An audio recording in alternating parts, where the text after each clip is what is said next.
And I'm just, like I said, dropping in some colors. And just playing with the color, adding it in. This to me is the fun part. Some people may moan and groan, but let them moan and groan. So I'm adding some here and there. There's, I want to indicate that there's folds on this lily pad, so I'm not doing it evenly. I'm breaking up some of these shapes. I'm going to drop in a little bit more here, a little bit more there. Not going all the way to the edge. And in some cases, I just want to go ahead and put it down wet on dry so it really hangs in there, the color. I also am going to be putting some color directly in. And now this was kind of damp earlier. And all I'm doing is adding from the well here.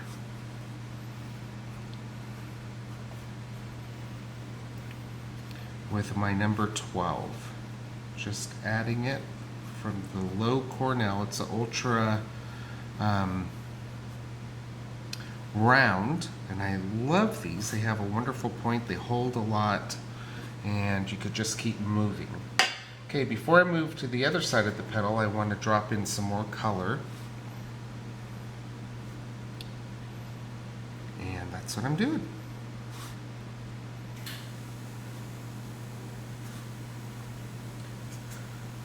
And I'm doing that with my number 4, just dropping in, letting it spread.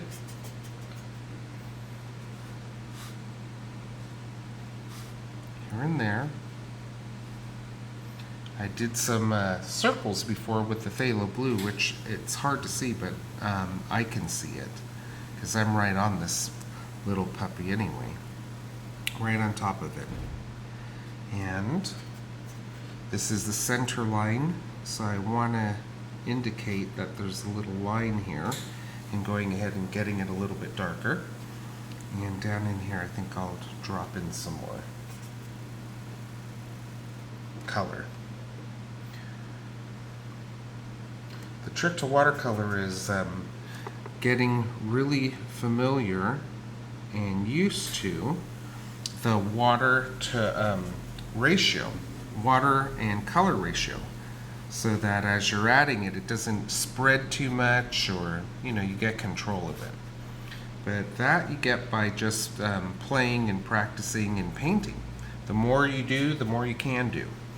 Okay, so I'm pretty happy right now with this so far, and that's what I'm going to do on the other side.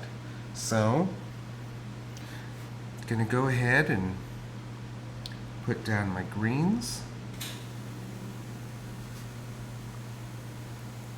Pretty wet, staying away from that center because it's indicating the center of the petal.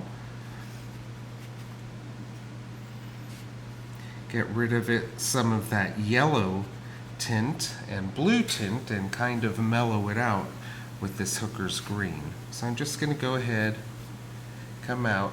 This is the center of the lily pad. All of the spokes or the veining, whatever you want to call it, comes from that center point. And so now all I'm doing is putting some color down, wet on dry, and I'll be working with the damp brush pretty soon to kind of let that all, almost had a big drop there. Okay, getting my clean, and this time it's going to be a damp brush because this is also very, very wet.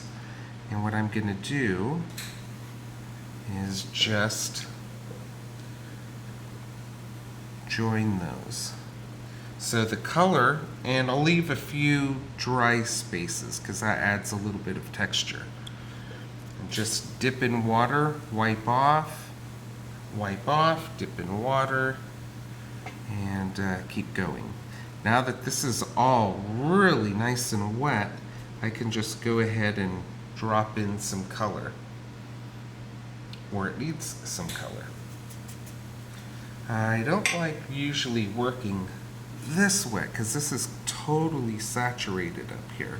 So what I'm going to do is I'm just going to pick up some of the excess, and I don't know if you can see it or if the camera can pick that up. And what I'm doing is I'm just moving that around and picking up some of that excess so that I have more control as I'm dropping in more color. Now, I can see where I added my greens right here, wet on dry, and I softened in this area here, so it's softer, it's not hanging in like the other color was when I was working wet on dry. So now I could go ahead and drop in some more color. So I'm working on my pan, picking up some more color. It's a little bit, there's more pigment in the water than before, and I could kind of start dropping that in and letting that just spread. Softening and spreading. And I'm just gonna go ahead and lightly, and just like barely, like butterfly kisses with that brush, watching where I'm putting my hand and dropping all that color in.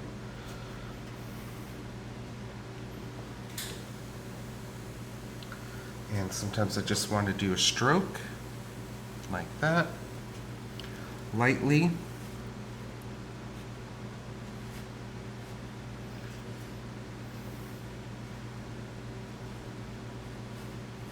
Sometimes I work in, sometimes I work out.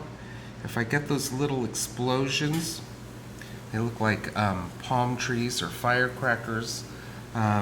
Because it's all wet, I'm not going to worry so much about that. But right in here, that was where it was a little bit darker, where I added that phthalo. And because I'm adding a little bit more, it's and the veining and everything, it's not going to seem so obtrusive or odd. It's going to kind of meld away, soften with this added glaze.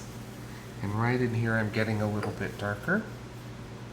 Moving that around. Now with my bigger brush, what I'm going to do is I'm just going to pull that out because it looks like just a line. And all of this is going to soften out.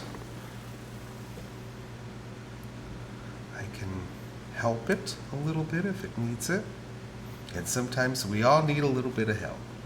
So there you go.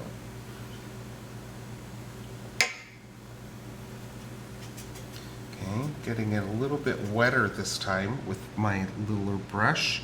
I'm going to be dropping in some color like I did over in here. And this is starting to dry really nice. I just want it to be a little bit more green because before it was just looking blue and yellow, not so green.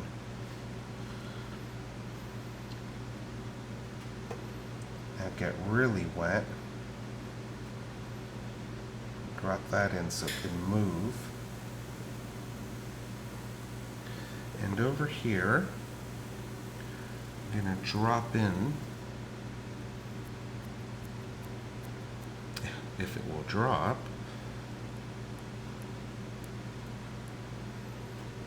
because it's starting to dry. And what happens is the pigment hasn't had a chance to really sink in and grab into the paper. And as I'm doing this, what's going to happen is the water is going to push the pigment and make little tiny, what do you call, watermarks or blossoms, whatever you want to call them. And that helps with the texture. So that's what I'm going to be doing on the rest of the petals. And so I worked on this one. I'll be working on all of these petals, and especially in here. Actually, why don't I go ahead and do that now? I just need to, there were some reds, but I was missing some greens, so it looks like I was staying away. And I'm just going to go ahead, put this down, wet on dry. And now, just cleaning up this brush a little bit, just going to smoosh around or just move that paint and pigment on the paper just so that it doesn't look so like I stayed away from those areas, or that it looks like a mistake. I do have masking on here, and what happened was, as I was painting, the masking act did what it was supposed to do and kept the color from moving, but it was missing, so I'm just putting some of that extra in, and it might look funny now, but that's because it's all wet. When it dries, it'll be a lot better. And if it's too green, I can always put in just a little bit of magenta, because that's what went over. It makes a nice kind of brownish color. And this is a leaf, by the way, that is fresh, and it's just emerging from the water, and it's starting to open up. So we in the class call it the taco. So you can see some of the blossoms are starting over here. This is still wet.